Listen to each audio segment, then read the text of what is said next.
नमस्कार, S24 में बहुत स्वागत है आप सभी का और मैं आपके साथ वर्षा। चलिए नजर डालते हैं आज की ताजा। एक बार हनुमान जी भगवान राम की भक्ति में इतने खो गए कि उन्हें अपने शारीरिक कष्टों का ध्यान ही नहीं रहा। वह एक पेड़ की शाखा पर बैठकर भगवान राम की कथा सुन रहे थे।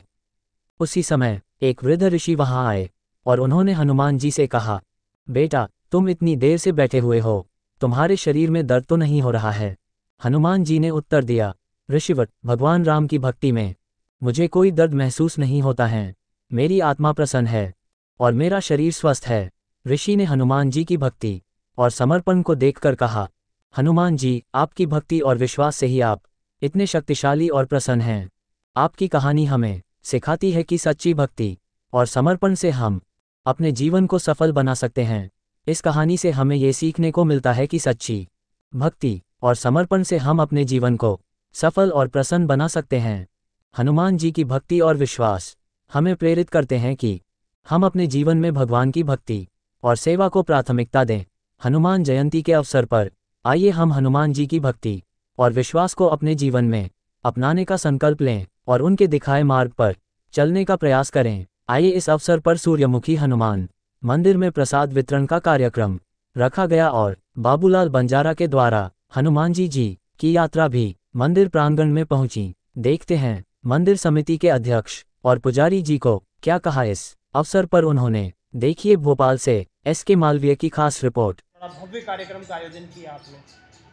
देश में ये संदेश देना चाहेंगे कि एक तो हमारे राम के जो हैं हनुमान जी हैं और हम उनके दास हैं और साल में एक उत्सव बनता है जिसको हम धूमधाम से मनाना चाहते हैं और सबको यही संदेश देंगे कि सब लोग सबको मालिक का आशीर्वाद रहे और सब लोग खुशहाल रहें। लगभग कितनी संख्या में अभी तक यहाँ भक्तजन आ चुके हैं दर्शन करने के लिए? सुबह से चल रहा है भंडारा हमारा। 10 बजे से हमने प्रारंभ किया था। हलवा का प्रसाद चला। अभी 1.5 कुंटल हमने प्रसादी में जो है बूंदी का किया है, केले का कर रहे हैं। बूंदी सभी सामग्री जितने जो भी हमारे प्रसाद आ रहा है, मिठाई, बर्फी, जो भी आ रहा है यहाँ सब भक्तों को प्रसाद के रूप में। देश भर में ही नहीं, अब तो कोने कोने में हनुमान जी का जन्म उत्सव का ये भव्य आयोजन किया। आज हमारे छोटे से मंडल द्वारा आप सबके सहयोग से हमारे भाई साहब जो अध्यक्ष जी ने बताया, सुबह 10 बजे से निरंतर भक्तों की सेवा में लगे हुए हैं। जो भी यहाँ से आता है, इस दरबार की एक कविता है, असंतुष्ट होकर भी आया, रोता हुआ आया तो हंसता हुआ गया।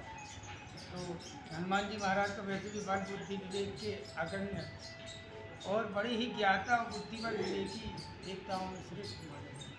तो बड़ी प्रसन्नता का विषय है कि हम सबके ऊपर उनकी कृपा हुई और वर्ष में ही हमें हनुमान जन्मोत्सव का अवसर प्राप्त होता है। तो सभी देशवासियों को और भक्तगणों को हनुमान जी की कृपा बनी रहे। कोटि कोटि साधुवाद, धन्यवाद। जय जय श्री सीताराम।